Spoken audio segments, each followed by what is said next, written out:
గడిచిన 4 రోజులుగా దేశవ్యాప్తంగా ఇండిగో విమానాల రద్దు, ఆలస్యం కారణంగా ప్రయాణికులు తీవ్ర ఇబ్బందులు ఎదుర్కొంటున్నారు. ఈ గందరగోళం కారణంగా కర్ణాటకలోని హుబ్లీకి చెందిన ఒక నవదంపతులు తమ సొంత రిసెప్షన్కు నేరుగా హాజరు కాలేకపోయారు. సాఫ్ట్వేర్ ఇంజనీర్లైన మేధా కృష్ణసాగర్, సంగ్మాదాస్ నవంబర్ 23న భువనేశ్వర్లో వివాహం చేసుకున్నారు. డిసెంబర్ 3న హుబ్లీలోని గుజరాత్ భవన్లో జరగాల్సిన రిసెప్షన్కు హాజరు కావాల్సి ఉంది. అయితే ఈ జంట డిసెంబర్ 2న భువనేశ్వర్ నుంచి బెంగళూరుకు విమాన టికెట్లు బుక్ చేసుకున్నారు. కానీ ఇండిగో విమానాలు ఆలస్యం కావడంతో ఇబ్బంది తలెత్తింది. అంతేకాదు డిసెంబర్ 3న విమానాలు పూర్తిగా రద్దయ్యాయి.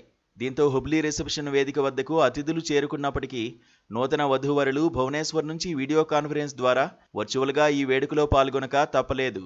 ఈ విమానాల రద్దు ప్రభావం భువనేశ్వర్ నుంచి ముంబై మీదుగా హుబ్లీ వస్తున్న అనేక మంది బంధువులపైన పడింది. ఇండిగో సంస్థ సమస్య వల్ల నవ వధూవరులు సొంత రిసెప్షన్కు రాలేకపోవడంతో నెటిజన్లు అయ్యో అంటున్నారు.